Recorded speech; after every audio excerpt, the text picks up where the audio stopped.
UC news संपादक आशीष चित्रांशी की पदयात्रा का आज 11वां दिन।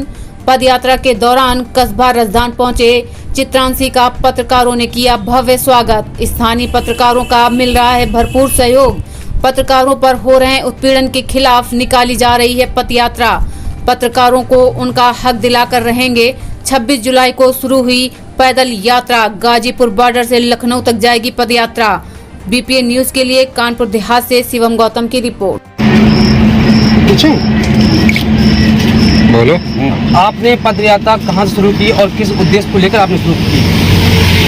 पदयात्रा 26 जुलाई को दिल्ली यूपी की सीमा से गाजीपुर बॉर्डर से शुरू हुई है और लखनऊ तक की पदयात्रा है।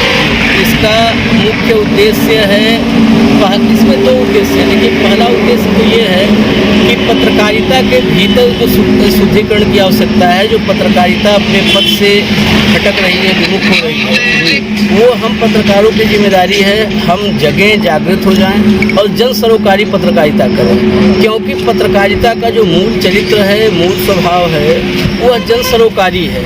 जन सरोकारी पत्रकारिता के अलावा पत्रकारिता किसी और तरीके की नहीं हो सकती। लोकतंत्र जो है ये सबसे खुशनुमा शासन पद्धति इसलिए मानी जाती है कि समाज के आखिरी पायदान पर खड़ा सबसे कमज़ोर, पीड़ित, वंचित व्यक्ति जो है वह भी अपने हक हुकूक की बात देश की सर्वोच्च शक्ति के सामने कर सके। लेकिन हर व्यक्ति वहाँ पर जा कर के देश की सर्वोच्च सत्ता के सामने अपने हक हकूक की बात नहीं रख सकता है। उसका माध्यम पत्रकार है और पत्रकारिता उसका माध्यम है। तो पत्रकार का मूल धर्म, मूल कर्तव्य है कि वह समाज के पीड़ित, वंचित, शोषित, कमज़ोर व्यक्ति की हक हकूक की आवाज़ उठाए, उसको सिस्टम तक, सरकार तक पहुँचाए।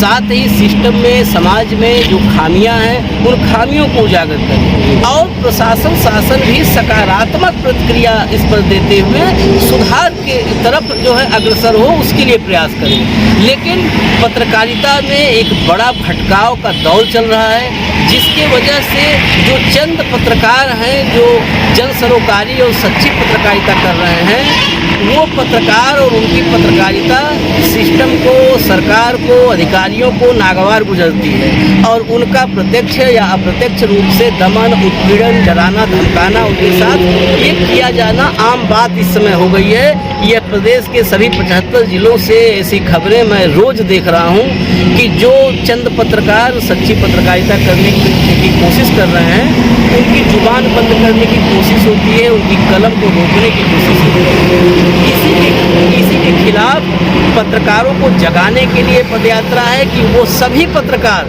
जो अब भटकाव के दौर में हैं या भटकने की कोशिश कर रहे हैं, वो भटके नहीं, पत्रकारिता के मूल कर्तव्य को निभाएं, उसका निर्वहन करें। साथ ही सरकार से, सत्ता में बैठे लोगों से ये मांग होगी, हमारी लखनऊ पहुंचने के बाद हम एक ज्ञापन सौंपेंगे, उसमें वो सभी पत्रकार जो अब भटकाव के दौर में हैं या भटकने की कोशिश कर रहे हैं, वो भटके नहीं, पत्रकारिता के मूल कर्तव्य को निभाएं, उसका निर्वहन करें। साथ ही सरकार से, सत्ता में बैठे लोगों से ये मांग होगी, हमारी लखनऊ पहुंचने के बाद हम एक ज्ञापन सौंपेंगे, उसमें जर्नलिस्ट प्रोटेक्शन बिल, पत्रकार सुरक्षा कानून लाए जाने की मांग होगी। पत्रकार सुरक्षा कानून के अंतर्गत कई क्लास, सब क्लास उसमें रहेंगे, जिसमें किसी भी पत्रकार पर अगर उसकी किसी खबर से जुड़ी हुई नाराज़गी किसी की है या आपत्ति है, तो ये नहीं कि आज शाम 8 बजे रात में किसी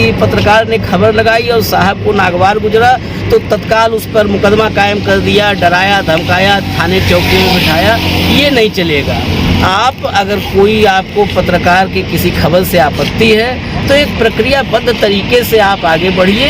अगर पत्रकार की गलती है तो हम गलत को सही ठहराने के लिए नहीं निकले हैं, लेकिन प्रक्रियाबद्ध तरीके से हो, आप पूर्वाग्रह के साथ मनमानी न कर सकें, इसलिए आप नोटिस जारी करें, उसकी जांच पड़ताल हो, तब आगे एक प्रक्रिया के तहत हो। साथ ही अगर कोई पत्रकार किसी तरीके का कोई प्रार्थना पत्र, शिकायती पत्र, एप्लीकेशन कहीं भी किसी संबंधित अधिकारी को देता है तो 24 घंटे के भीतर उस पर जांच और कार्रवाई सुनिश्चित होनी चाहिए।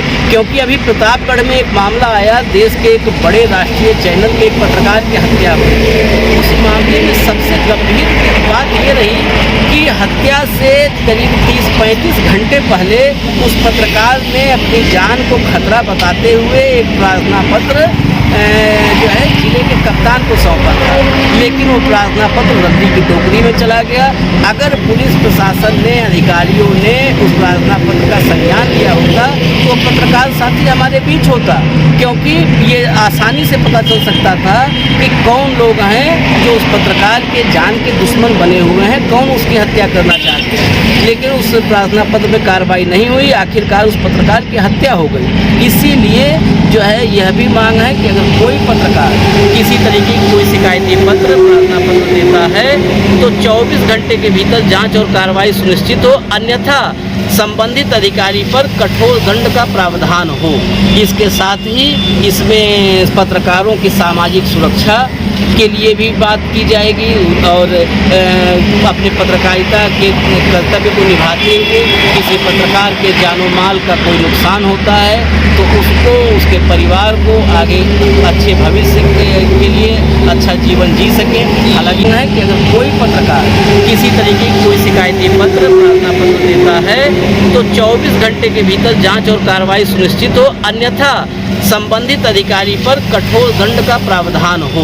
इसके साथ ही इसमें पत्रकारों की सामाजिक सुरक्षा के लिए भी बात की जाएगी और अपने पत्रकारिता के कर्तव्य को निभाते हुए किसी पत्रकार के जानो माल का कोई नुकसान होता है तो उसको, उसके परिवार को आगे अच्छे भविष्य के लिए अच्छा जीवन जी सके।